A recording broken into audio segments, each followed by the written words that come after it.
And here we are, live. Hello, Again. hello. APPE-TV live. We don't have a trailer. We don't have an animated something that goes spring,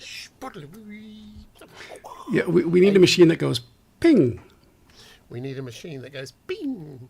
Oh, hello. Something's Yes. just going off. Something weird is going on. Let me just stop that. Oh As my ever goodness. At the beginning of the show, both Kyle and I have had some small issues with audio. I'll start that. Welcome to APPE-TV Live with Andrew Longhurst, Kyle Cook, the Adobe Premiere Pro Editors Group. We have an open mic show for any member to ask any question, and we're also going to go through some of the stuff that's in the forum, some of the hot topics that we've have been posted about. Whether there's some stuff on machines, there's codec questions, there's a new thing that's going on with Premiere for the mobile apps. That's another announcement we have coming up. So, Andrew, it's September 4th. It is September the 4th. It's September the 4th. It's 10 a.m. in the west coast of the US. It's 1 p.m. on the east coast. It's around about 6 p.m. here in the UK, 7 p.m. in Europe, and the middle of the 17th century in Australia, where Ben, one of our other admins, is doing his thing. So he will. One of these days, Ben will join us at 3 in the morning. Yeah, it's but I have a feeling that it might be outside of a pub. I don't know. Sorry, Ben. We're gonna have to do a special show at a time that's sympathetic to his time zones rather than ours, so that we can suffer as well. So the Australians give them we'll sympathy. Yeah. We'll make a pact. Ben, by the way, is one of the hardest working admins on the planet. Yeah, he is. He is. Different time zone, but he's always in the chats, on Adobe Premiere Pro Editors. He's always in there supporting members, asking all the really good questions. So, Ben, It's if you see true. this later, It's true. Thank you so much. And whilst we're here, we haven't mentioned our other lovely admins. So we've got John Knowles, who is busy training. We set the date for this show. Yeah, John said I can only make it Thursdays at 10, and then he never makes it. Yeah, because unfortunately he got, John. It's business. He's got, or not business, he's got commitments up until I think another couple of weeks doing training at exactly this time on a Thursday. So we forgive him. He's doing, good work training people, and again, he's in the group all the time. So thank you to him. And also we've had a bit of a leave of absence from our wonderful Kristin, who also admins and jumps in when she can. I know they've had a child and such. Oh, so yeah. Things get, so congratulations cool, to man. her. We've done all that before. And then, of course, there's always Kez. Kez who now works directly for He's joined Adobe. As in their communities department. So he looks after lots and lots of community No. stuff. Rumor has it Kess is going to join us a little later, just to discuss to mention about the new Premiere mobile app. And next week you're in IBC. Well, here's the thing. First of all, let's do sponsors. Sponsors first. Sponsors. Do you want Yes. to do the Okay. sponsors? Please, yes. Okay. We would not be able to do the show without the great support of Lucid Link and Digital Anarchy. Gergana Berman has been incredibly helpful. Rupert also. Jim Tierney, thank you so much, buddy. You know what? We really appreciate this because we get to do these shows. And then, Andrew's going to IBC, and of course, I'm trying to convince him to do a show or at least some segments out of IBC. And then Adobe Max is coming up again, and that's from, thank you, Max. Hoping to do some stuff out of Max and IBC this year for the group. Let's just cover that off, because the problem with Max is I'm going over as a guest of Adobe, as one of their European community leaders, as it were. There's a group of 25 of us joining them for a couple of days. We're going from the 10th to the 12th. So you're in LA then? Or Europe? Amsterdam. Oh, so Amsterdam Max, Europe Max. Yeah, it's Odyssey meeting. Yes. Yeah. So we're going to be at that for a couple of days with Adobe, who have very graciously invited us, paid for the hotels and the flights, but we're there to bring your thoughts and concerns. As you know, we're here to represent all of you. So we'll be doing that from the 10th to the 12th. On the 12th, we've got a breakfast, and then we've got some time to run around IBC, but then I have to get back. So I've got about 4 or 5 hours at IBC, which I'm going to try and go around, see if I can grab. We're trying to arrange some things where I can interview people, but that's, as you can guess, is now the day after the show. And the day of the show, the day of our show, the APPE-TV, there's a big Adobe dinner. I'm not sure I can break out from that to do this, but I will try. We'll see. Yeah. So we'll figure it out. Yeah. Awesome. Okay. So speaking of which, why don't we? What do you want to do first? Do you want to hit the IBC thing first? Talk about that. Well, we can do. Actually, what I did want to do. Let me just see if I've got this up. One thing I really wanted to do was, I'm a user, and I know Kyle is, and we've had, the guys have been really good to us at different points in the past at Boris. They're not a sponsor, but we're going to try and change that. But no, they're not a sponsor. Come on. Yeah, well, Boris just won an award. Well, that's kind of what I was about to mention. So give me a second, because I'm going to bring up. Let me share my screen. Where are we? There we go. So, Boris. Ta-da! Emmy winner. Yep. So they're getting honoured, I can read this out to you, as at the same time with the 2025 Engineering, Science and Technology Emmy Award for Continuum. And I mean, getting an Emmy at any point is always good, but they keep, even with everything else that's going on out there with AI and God knows what else, Boris are turning out tools that for a lot of editors and for a lot of projects really, really make a huge difference. So Boris Yemeninsky posted this, and I didn't realize, but we're Facebook pals, I guess, and I don't, we've never met, but we're digital pals. So anyway, I just said, hey, congrats on the win. Turns out that Boris, he started this in the 90s. I remember DVision and Avid needed, text editors. And so Boris was the tool, the only tool that had any teeth for making text, post video toaster era. So, Boris was king at that time and has been delivering and evolving, consistently over the years. Now, here you get to a world where VHS and beta is an old battle versus the codex battle now of, which version of RAW, Canon RAW, Nikon RAW, Red RAW, Harry RAW. I mean, and then all the H.264 and H.265 codecs. So, to run software, to evolve software in a world of codec, tech disruption, that's incredible, like we've never seen before. And cross-platform, and in lots of different video editing, NLEs. So they cover everyone and everything, from Final Cut through, of course, Premiere Pro. Obviously they like Premiere Pro best, of course. Resolve, Avid, the whole lot. So they are incredibly clever, make really good things, and they've saved my life on a number of occasions with different projects where they've just had a plugin that's enabled me to fix stuff or to add something that is just brilliant, and their workflows are getting better and faster. I know they're not the cheapest, they're just not. but when you need them, and they're absolutely brilliant. So, Yeah. and what we want to do is try and get them on, because this whole thing at the moment, there's a whole discussion about affordability around effects and subscriptions and Big time, right? all sorts of things.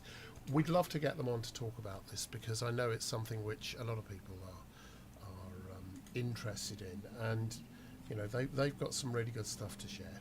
And it'd be good to get them. So we're going to try and do that. So the goal is, though, that we want to bring Boris to the 29,000 odd members. Not all of you are odd, I guess, but we want to somehow work out we want to work out a deal for Boris, for the members with Boris, and so that Boris can benefit from having connection with the APPE-TV APPE members, and that it's not spams a relationship either. That members get value. I don't know. We don't know what it's going to be, but that's what we're working on. We're looking for deals for our members so that they can do things with Boris. We're working on it. We'll come back to you on that. I've got some meetings at IBC, I hope. And we hope to get Ben Brownlee on here for an interview at some point as well. He does all their training and demos based in the UK, just down the road from me. He's a really, really good guy. So we'll see what that's all about. One other note on that, Crumple Pop.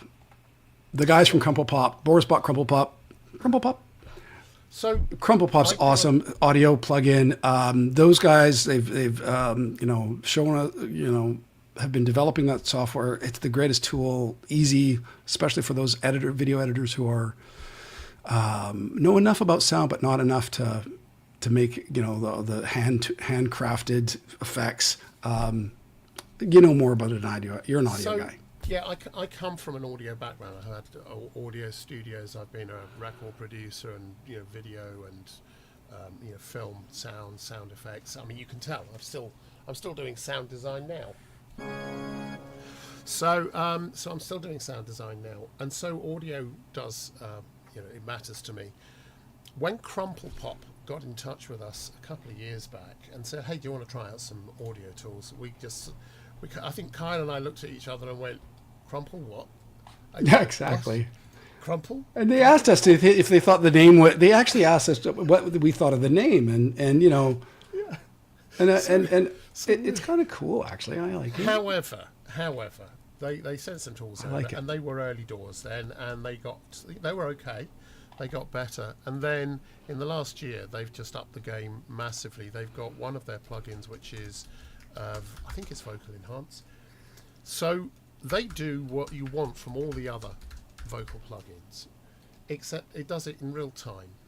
So you can drop that particular effect onto your audio in Premiere, running it live, and it gets rid of all the background noise. It improves the quality of the voice to whatever. You've got some control over it, but just the default setting makes everything sing. It just, you can right. So now, why would you want anything other than what the Adobe onboard tool has? I mean, it's very good, and what's cool about the new Adobe onboard tool, it's been around for a while. There's the local version, and now you can actually push to the cloud version within the app, within Premiere as well. So, in other words, if you need to protect IP or you're under NDA, you can use the you don't have to go to the cloud version. But if you're able to go to the cloud version, why the frown? The only reason it was a frown, wasn't it? It was a frown. You were frowning. I do apologise. Yeah, but you're so handsome when you frown. It's because I was thinking about this whole question about why use other things when it's provided within the app, right? Yeah. And the tools within Prem Pro are very good, but they're not real time. And again, coming from the audio background and or from video, the truth is that no matter what effects ship with any one particular product, I use Cubase, I use Wavelab, I use all sorts of things, all of which have their built-in compressors and EQ, their own versions. So you get the Wavelab or the Steinberg EQ and multi-band compressors, all those things. Yeah. And they're okay. But they're not the best. They're okay. And as an audio engineer, as well as being a video editor, I look for things that give a certain character and work the way I think, and give me a sound that I know I can rely upon to give me a sound that I want. And that's why I use other plugins, other software, and external hardware often. So, well, that's why I'm glad to hear that, because for me, as a video editor who understands, like, a little enough to what a notch filter is, because I want the voice to cut into the music. I want the music loud, and I want the voice to be right there. Up there. I love it. Big, rich, fat sound, right? But it's hard for me as a video editor to dial that in, because the frequencies, I don't have the best ear. I'd rather leave that to a professional.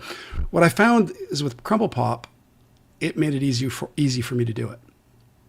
Well, you just dial it. You don't need to use a notch filter.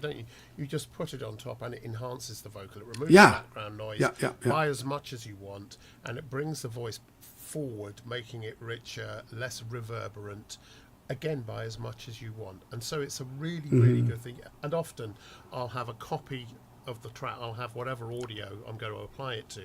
I'll have a second copy of it below. I'll apply it on the top one to death. And then I'll just bring up the background one, the other version of it, so I get a sense of the background and the ambience. It works. Yeah. It's such a fast thing. So that's actually a really good way to do it. When you do for example, you take a Premiere's voice enhancement, right? And sometimes it gets a little bit digital, right? Or any of these tools, sometimes it gets a little bit, for lack of a better description, mottled, right? Processed, right? So mottled sound. So what I find is that if you mix it with the original recording, you still get that crispness that you still get. You have to blend it in somehow. The reason why I do it is because I do it with video.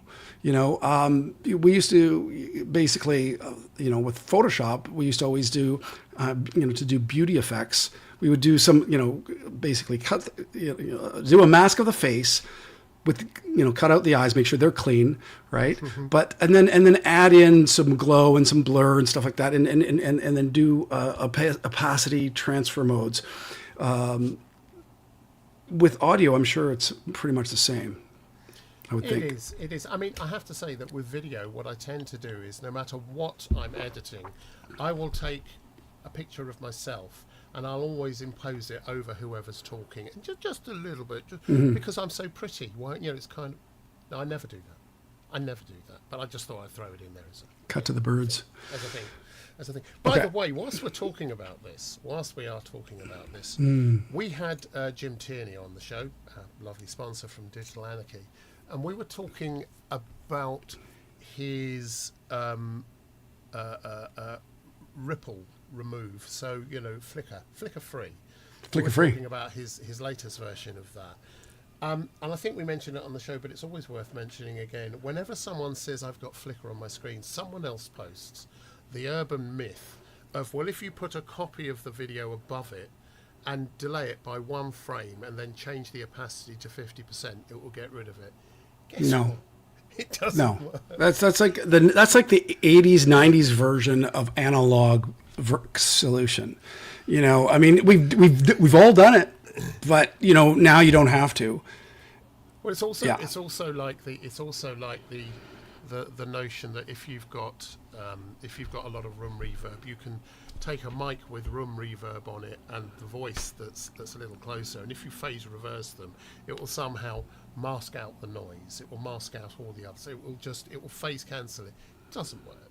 It doesn't work. Phase is a lot more complex than that. So anyway, Digital Anarchy and Flicker Free is a good thing, and the Boris guys, I'm hoping to meet with them. They've got some amazing effects as well. We hope to get them on the show, and we hope to be able to share some intel with you, and maybe even a deal or two, because I know we always try to do that for our members, so that you guys get to benefit from any of the goodies which we're able to snaffle.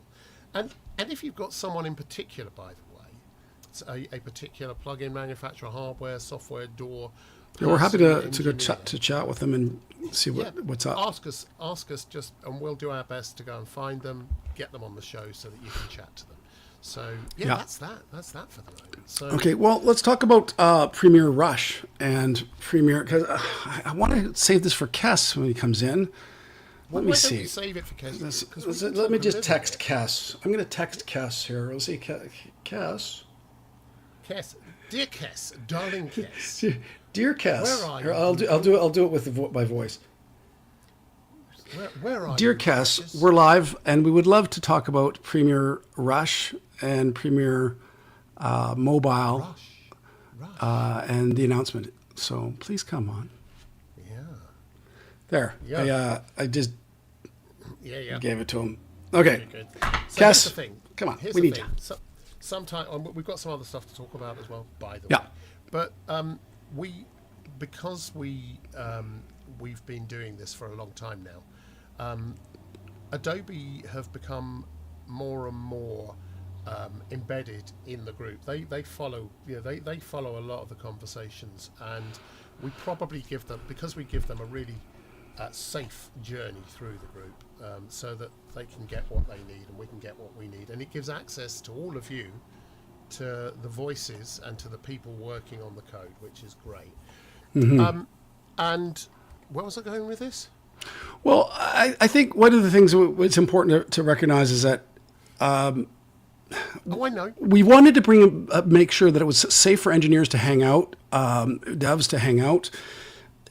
At the same time, we want to make sure that members know that we're not there to defend Adobe either. Like, honestly, critical feedback is the key to the software development. And when there are mistakes made, or when there's issues that need to be dealt with, when there's code challenges, 100%, let's make sure that they hear what's going on, because they value the critical thought as well.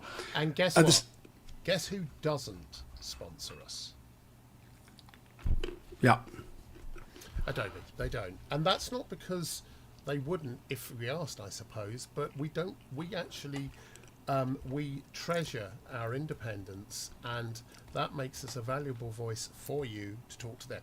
But the thing is, where I was going with this, I've remembered now, is that as part of this relationship, with the admins and various people that contribute a lot to the group, we talk to Adobe a lot, and we get involved and invited into all sorts of meetings and participations and beta groups and that kind of stuff, where we get to see what's coming, and we get to input into the shape of certain things, features that are coming.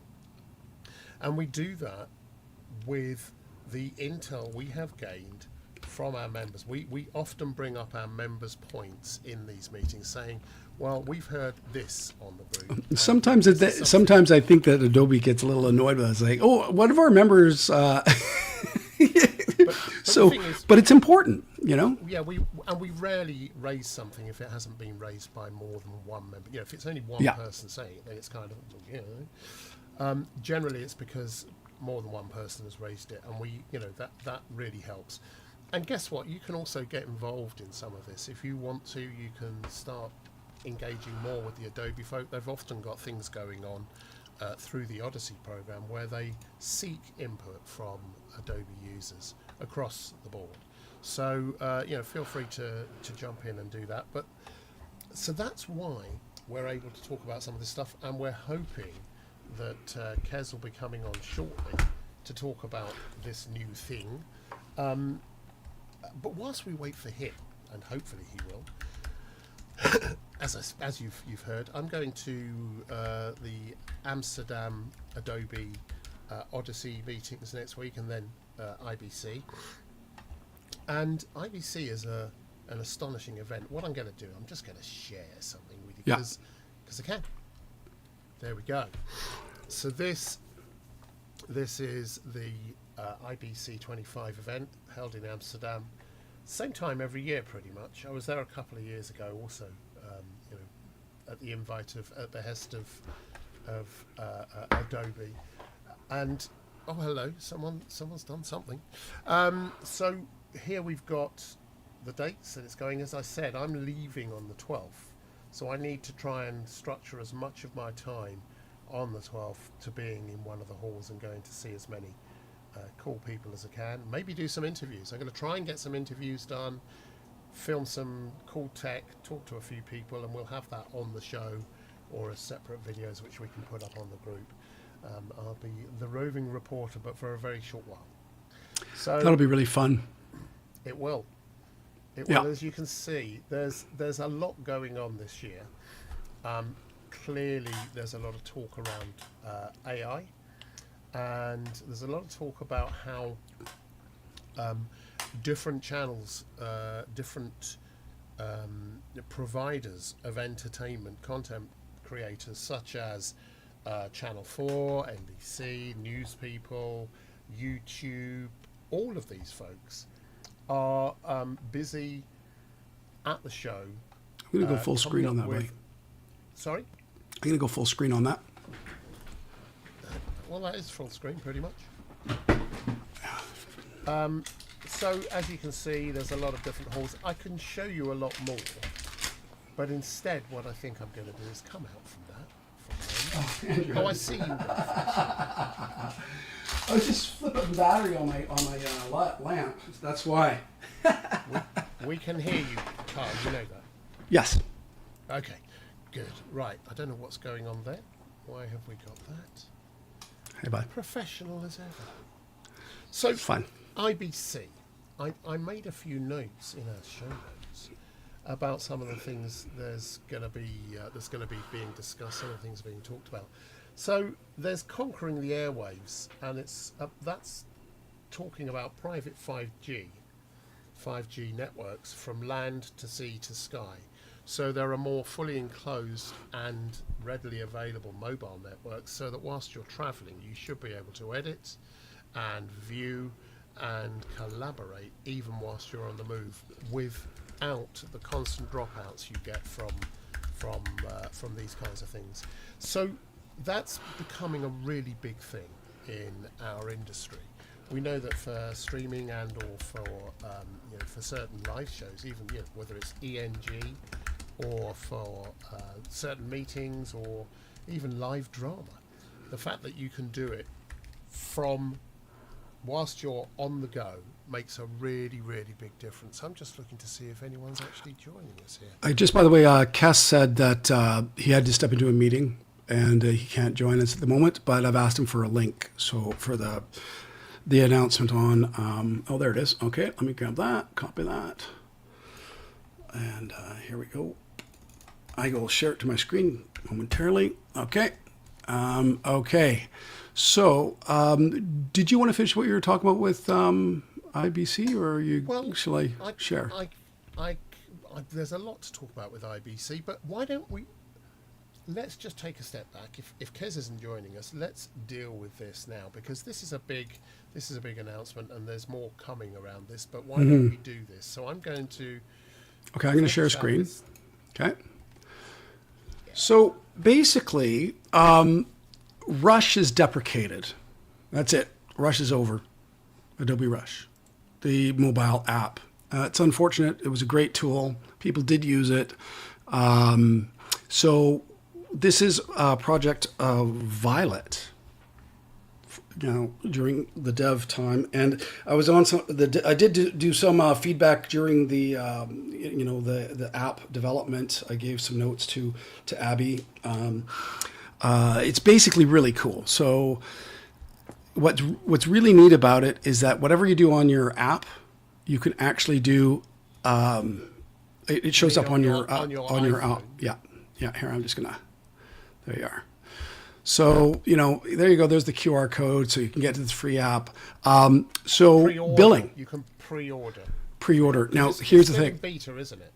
It is still in beta. It is.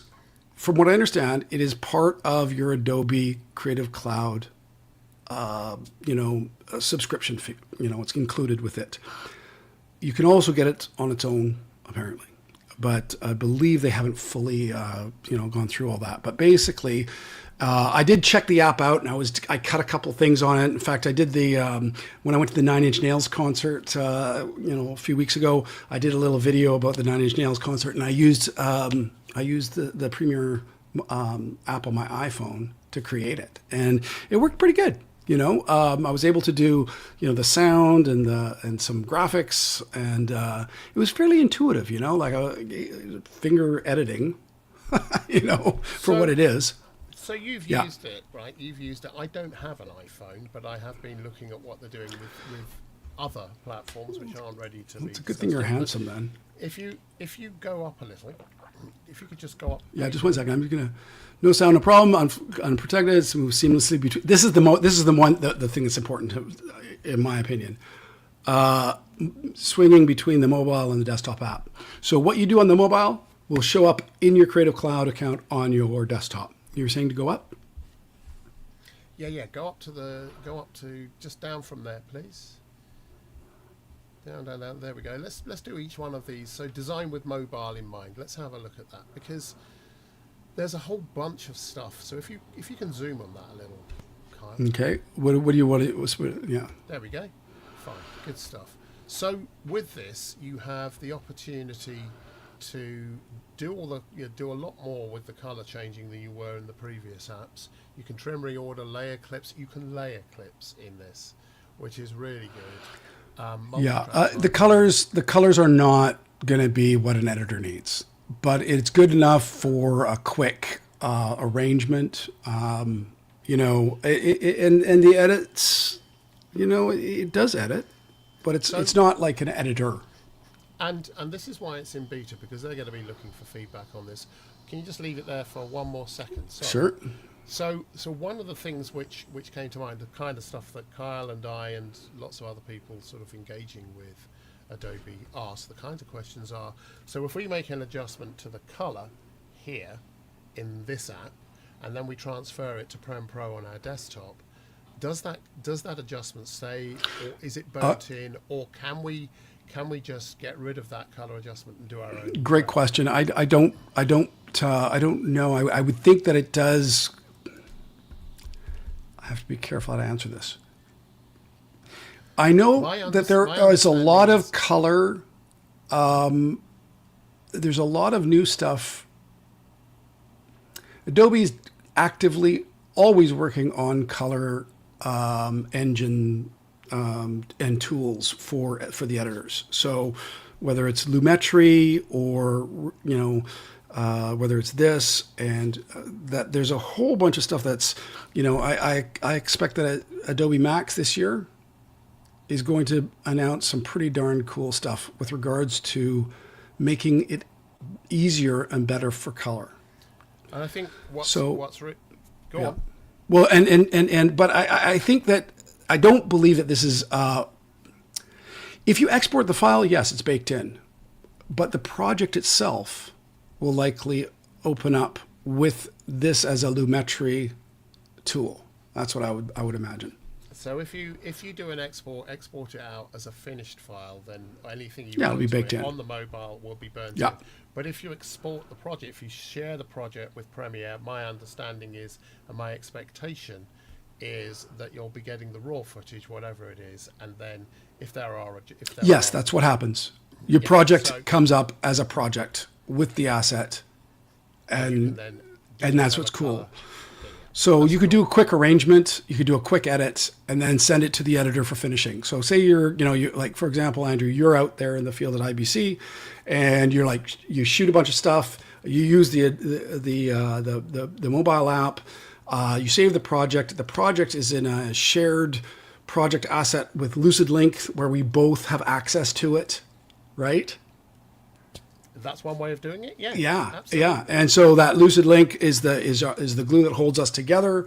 You're doing a mobile app, and I'm working on the Adobe Premiere desktop app, and basically it should be seamless, right? Yeah, so it's pretty cool. The other way of doing this, of course, is you can export all of the files on the project to any provider of choice, whether it's to Dropbox or Amazon, You don't want to get whatever you wish. Press. But the fact is that it will deliver all of the content and the project as one folder, which you can then open up in. I'm just doing a quick search for Adobe Express because really, Adobe Express is also doing video. So this is what I don't understand, and this is one of the reasons why I was kind of hoping to have someone like Cass on from Adobe, is because why do we have Rush, Project Violet, and then Adobe Express. And Adobe Express is an integrated workflow with, all sorts of assets. I mean, But it doesn't export. It doesn't export the whole project to Prem Pro. Right, and that's the difference. Now, maybe it can, but when you're talking about what you can do, like generating a sticker, I mean, compared to Express, I mean, Express is more like Canva. I mean, the reality is that Premiere, Adobe isn't on the front line that other offerings for software have for mobile editing. I mean, there's CapCut, all that, all these different, Veed. Veed is pretty crazy. So let's just cover that as well, because from all the things we've seen and what I know we can talk about, Adobe are making great strides with the color science, with sound, with all of their AI and Gen AI tools. And my understanding is with this version, if you want to go back away from Express, back to the other page, please. This one. There we go. So all of these, pretty much most things that are available to you in Prem Pro as cloud-based stuff will be available in one form or another here as well. So well, this is the difference. Audio. I believe that Express, you don't do multi-track audio.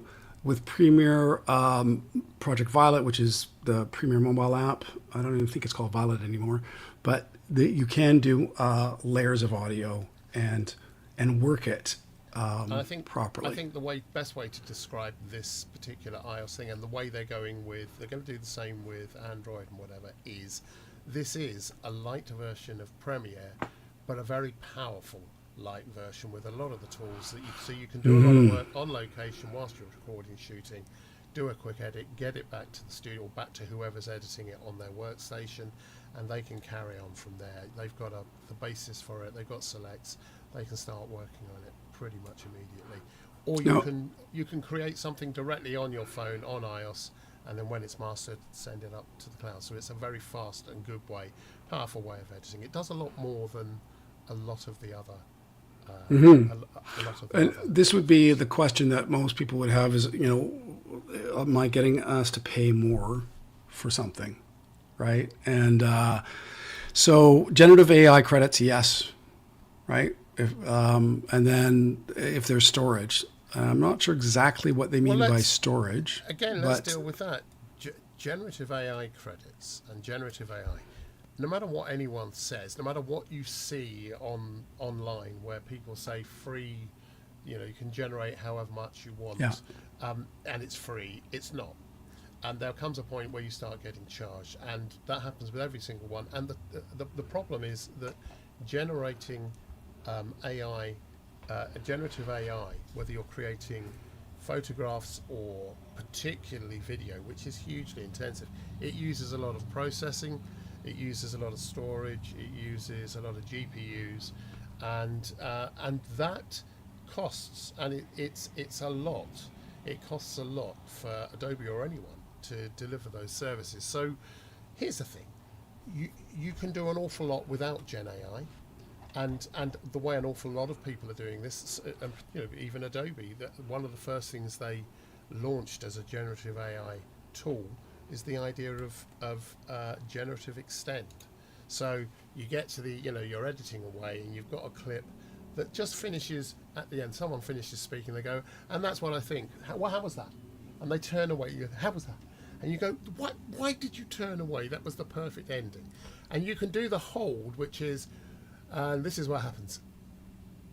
And well, we used to do like the slow it down, do optical flow, and then basically try and extend for just to get a few extra frames. And what generative extend does, it looks back for a few seconds before and looks at the kinds of movements and the kind of shapes and how you move, and at the end it will just generate. I think it's between 2 and 5 seconds of whatever the still position is. And it will have you just there going, yeah, and it will be moving you around and sort of, and it will look natural. It will have movement in it, and that has saved a number of different shots for me, a number of edits where it's just quick, just to have that few extra, those few Yeah. beats lets it breathe. So Yeah, really, and really when we talk about generative AI too, tools, whether it's typing in text to create a video asset or generative extend for creating a vertical from a horizontal asset. The reality is, while it may cost a little extra, it's nowhere near the cost of shooting. yeah, So, really, I always have to give myself a budget check, a reality check.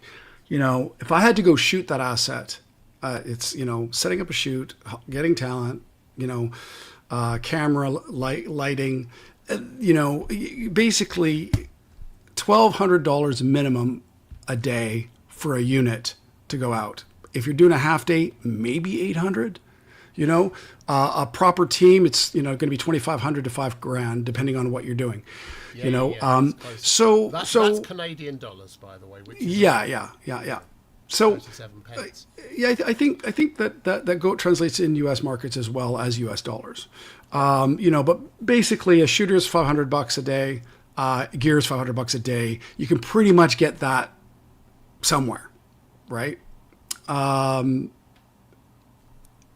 Generative AI, you're not having to do any of that, not even the coordination, and so with Firefly Video, all of the assets are IP cleared. So in other words, if you were to use Veo or some of the other tools, they're not cleared for intellectual property rights, but Firefly Video is. Okay, I've got an observation. I was talking to someone offline, one of the members who I won't mention because they wouldn't want me to, but they're also someone I've worked with in the past. I was talking to them at the end of last week, and we had a lovely conversation, as you do, about working. First of all, he's a DOP and an editor, and he's been working with this editor for with this director rather, for quite a long time. Whenever he works with the director for a big, like an advert shoot or whatever, the director will be really loose and go, that's all, and the DOP will go, but if we do this, and he goes, no, that's about right. We'll fix it in post. We can use some generative, we can do. So they do all this kind of, and it's not making any minds up. And, it's okay. The editor gets it and goes, what am I going to do with this? But okay, I'll work something out. The same guy works with a different director on independent films, and the director for the independent films says, we're going to plan this out, storyboard everything, and we're going to do as many of the effects, as many of them as possible, as practical, and we're going to continue shooting until I say cut, so that we've got everything we need, and we can always go to B-roll and whatever, and we're going to shoot on 2-3 cameras. And whatever we get is what we film. We're not going to be using a lot of generative. And guess what? It flows. Hello, who's that? I think it's me. So is that your personal alarm? Generative AI is really good for all sorts of things. It's great for workflow enhancement. But don't let it make you lazy, and don't forget that your editors will make more of a difference to your shoot and to your project than almost anything else. And that implies also, by the way, to the up-and-coming, content creators who are doing amazing things we'd never have thought of. Sitting here in front of, running everything at 24 or 25 frames a second. They're doing things that are amazing.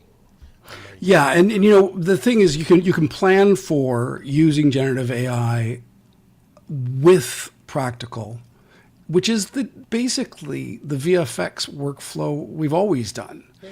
The difference is that track masking, object masking, object selection and removal, all that stuff is just that much easier. So the logistic. I mean, what I do know is that if I were young, when I was younger, and I was visualizing stories. I was 18 years old. We had a TV studio in our high school, and there was, I think it was one of 3 in Canada. Last year, you mean? Yeah, a couple days ago. I just graduated. Anyway, the crazy thing is, I think there were 3 schools, high schools in Canada that had TV studios back when I graduated, and we had black and white cameras, multi-camera. We had VHS editors, editing, CMX editing, mark in, mark out. The tools now that release people from the logistics and allow them to just create based on their imagination of what they can do is just incredible.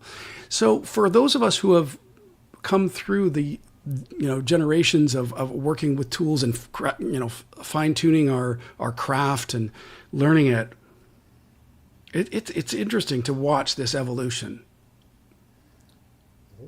I think Kez So I have messaged this. us. I have this. I'm going to share this now. I'm going to. This is Daisha. Oh man, I met them at Adobe Max. Such a cool person. Now I'm going to play this, and I believe the sound should be good. And can Okay. you play it full screen? I will. Ready? Here goes. Here we are. Ready? Here goes. Wherever we go, there's a camera rolling. Travel vlogs for every trip, personal brands built in real time, to festival recaps. But at this point, editing pro quality video on your phone is still somehow an enormous pain. There are plenty of consumer apps out there, but they're cluttered, gimmicky, and imprecise. Their templates box in your creativity, or they hide features behind paywalls, then distract you with upsells. Well, that's all about to change. Meet Adobe Premiere on mobile. It's fast, free, and uncluttered. There are no distracting paywalls, no pop-ups, just on-the-go pro video editing. You only pay when you need more storage or generative AI credits. With a multi-track timeline built for on-the-move editing, you can mix, stack, and fine-tune your footage in 4K HDR with precision and control. Remove background noise from a voiceover recording and enhance speech in a single tap with AI. And with Adobe Firefly Generative AI, you can make any video all your own, right from your phone. Premiere features a fun and revolutionary new way to create sound effects with text and voice to sound effects. Vroom, vroom. Simply describe the sound and act it out in your phone's mic, and Firefly will add perfectly synced cinematic sound effects exactly where you need it. And with image to video, you can transform images into videos to fill timeline gaps or add a little extra to your edit with stunning visual effects. Or start with a massive library of high-quality images, sounds, music, fonts, and videos from Adobe. It's fun, fast, and always commercially safe. And when you need a little more muscle, Premiere lets you move projects from mobile to desktop for a fast professional polish. Premiere is launching on iPhone this fall, with Android to follow. It's free. Pre-order in the App Store to get access as soon as it's released. Yep. Wow.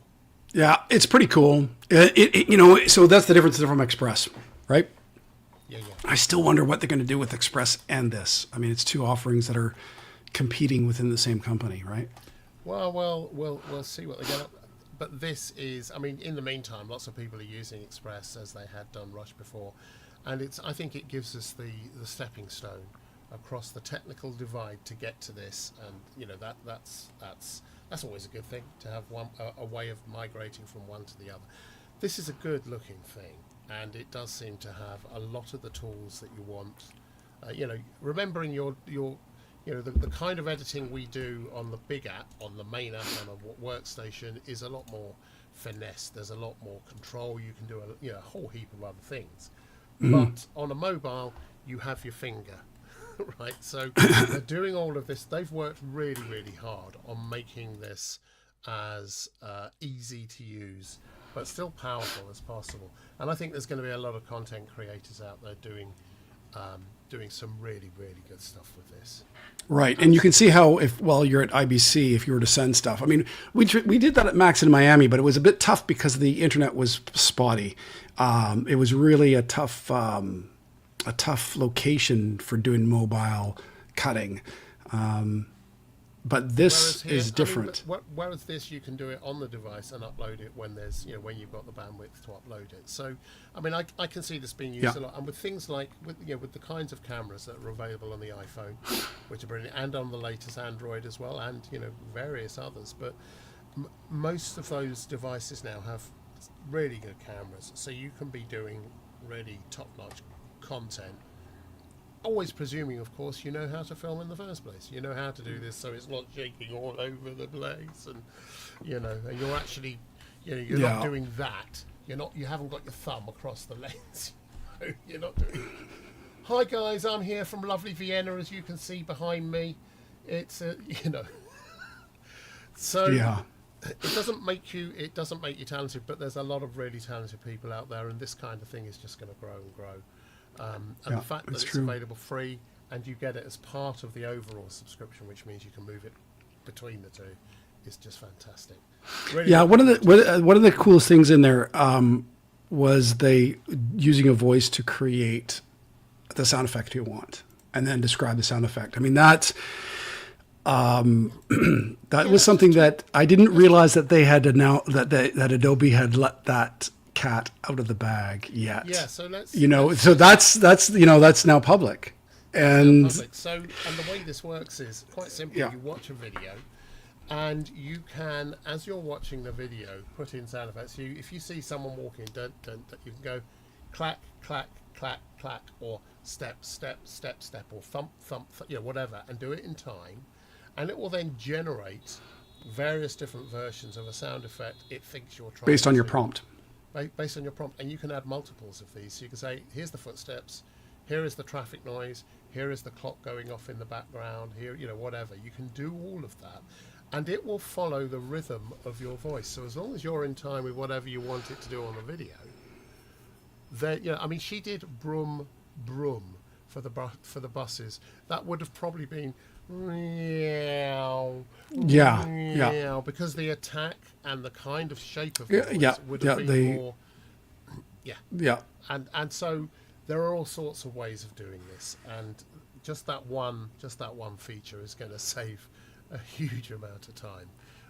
I got distracted with the sound effect, why it comes, the shape of the sound, the quality of the sound, and why something passing has that. It's because the sound waves that are coming towards you are compressing, and the Doppler effect, and then as it passes, the sound waves are longer. That's why it's a lower frequency as it goes away. Yeah, it's physics. I just love it. Yeah. That kind of yeah. It's that kind. It's pretty neat. So they compress as it's coming closer, and they extend as it's going away.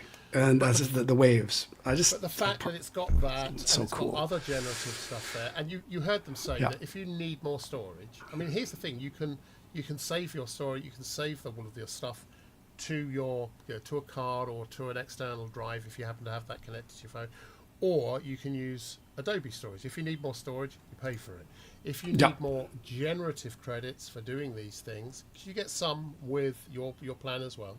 But if you need some more, you can get those. The truth is, having that available, you're not talking thousands of dollars for generative AI credits here. You're talking about, a very reasonable, you can buy $10, $20. I can't remember exactly what it is, $50. And that, if you're doing a video, that's part of your budget, isn't it? I'm going to make a video on this, all right? And put $20 worth of sound effects or Gen AI in there. So one of the things that I've been asking in the meetings is the ability to add an account, information. So let me start again.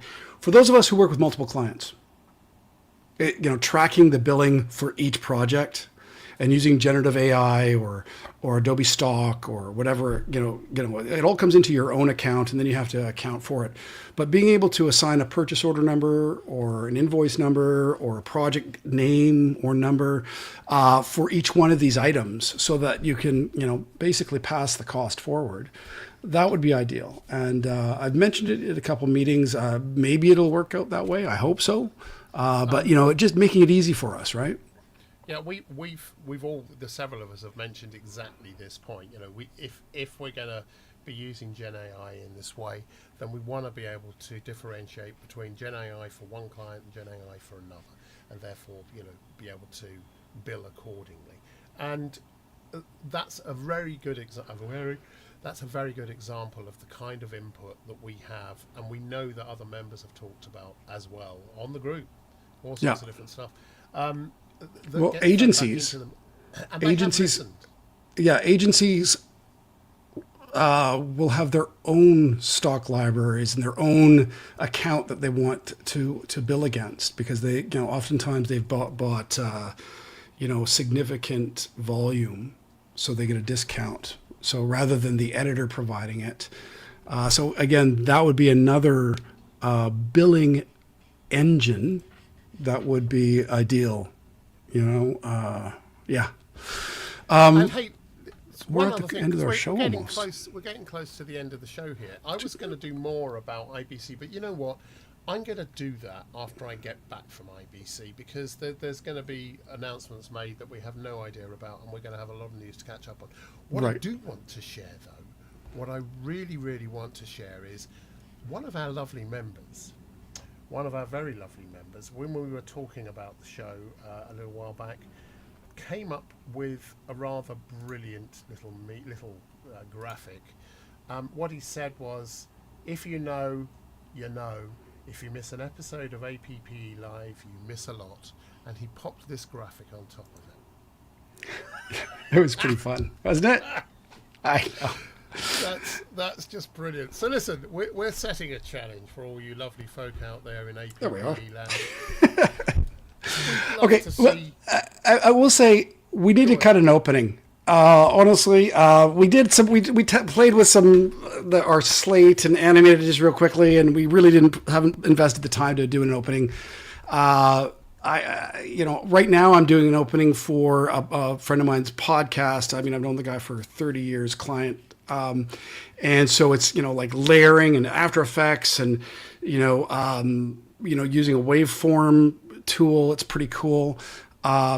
And embedding the images in the waveform. So I'm working on that right now, but maybe we should just put it out there with the APPE members to say, hey, what do you think? Yeah, here's a challenge. I mean, could use some help. It's always more difficult working on your own stuff, right? It Yeah. just is. We've looked at this. We did some really very basic animations for the first couple of shows. Really quick, But the logo isn't the most inspiring, but it's okay. I like it. And- John did and it. Yeah, well, and we'd really like like an animated opening and or closing for the show. So Yeah. for anyone that's watching this, and we'll pop this up on the group as well, anyone wants to do that, I'm not sure what we'll do. We've got we'll have to find some goodie bags. We're going to try and get some t-shirts printed up and a few other bits and pieces. Well, we'll work it out, but if you would like to do something for us, because it's your group, if you'd like to help us, submit your submissions, make submissions for an intro animation and or an APPE logo, and we'll do a show where we show all of these off, and we'll get them chosen, and then we'll take it from there. So we'd love you guys to participate and do us some lovely animation. Yeah. But Okay, up so to you. here we Up to go. you. Go back to the sponsor page. Yeah, let's call it a wrap. That's top of the hour. So thank you, Andrew. Always great. There's so much more we could talk about. We were going to go through the forums highlights of content that we had gone through. That was the plan, but I'm glad that we got onto the Premiere Rush being deprecated and the Premiere mobile app coming on. Because that's a big thing. Yeah. Well, listen. Just before we do go, I am just going to share very quickly. I'm going to get rid of that, and I'm going to share one more thing, which is let me share screen, and let me go to Adobe Premiere Pro Editors on Facebook. Oh, I've got it here. Do you want it? I've got it here. Here we go. I'm just going to add this to the stage. It's dark, but that's There we okay. are. So I'm going to zoom this a little. Here we go. So we've got all sorts of people on here asking all sorts of questions. Luke, I keep lagging on vertical reels. You've had a lot of responses. Okay, to that. let's spend a few minutes on this. Hey, Might as well. just hold on, Go hold back on up for a just a second. Go back up for a second. Let me just complete what I was going to do. We fight like this. Well, we don't fight. We don't fight. just sort of- We battle. There's Neil after Thomason, 200, 300 mini DV tapes. He's got a question. Okay, before you there. move on farther, Andrew, I want to respond to each one of these things that are going on, please. Well, That'd be great. I just want Just to- roll we- back up we- for a second to Luke, please, for just a second. Thank you. I appreciate I it. will do. I will do. just let me finish what I'm doing. So here we've got one last one here, which is Simon Marcus, who I know is in the UK, looking at building a new PC. So these are all, I'm wanting to get some info. So all of these, every single one of them, are issues that we'd be happy to discuss live here. Come and sit on the show with us, and we will go through it. You can feature on the show, press us to it, and we'll see if we can't sort out whatever issues you're facing directly on the show. So that's the point I was making. I don't think we need to go through any one specific one now, because we're now at the top of the hour. We've run out of time. Perfect. Is that okay? Yeah. I was just going to mention the Luke deal. There was a couple of things that I was going to give some advice on, and that's in the forum. But basically, Luke, yes, vertical, horizontal, doing outputs to different sizes. There's a post within the group that has specifically a workflow on doing multiple sizes. What I recommend is that you take a look in the group for search for it.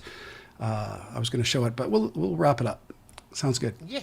There's a whole bunch of solutions, by the way, and we could talk. Yeah, but there's a specific post about a guy that has all these different outputs, and they do it weekly, and it's designed for multiple outputs at a site. So they do, I think, 6 different outputs from the same source. And so he set up a workflow and explained it. It's in the Timeline Tuesday post. It's awesome. So Luke, check that out. It's awesome. And the one All I right. was going to deal with, Simon Marcus, the PC build, that would be a really good one to talk about on the show, because there are so many variables and there's so much poor information out there. It would be great to have a conversation about how you build out either your PC or your Mac, how you specify it before you buy it, and what you need to think about to, what your workflow is going to be, so that we can help advise you on that. And there's a lot that we could cover in that. So feel free, Simon, if you want to come on and talk about PC builds, do it. We'd love to hear from you. We should get the people from who build the machines. You mean Puget? Puget Sound. Puget. So Puget Sound. Sounds. There's Scan over here. There's Strongbox. There's all sorts of people doing it. But I know a lot of this stuff, so we can do it ourselves and squonk it up. Well, yeah. Anyway, or you buy a Mac and go M4 Pro, and Bob's your uncle. I love Mac, but you know what?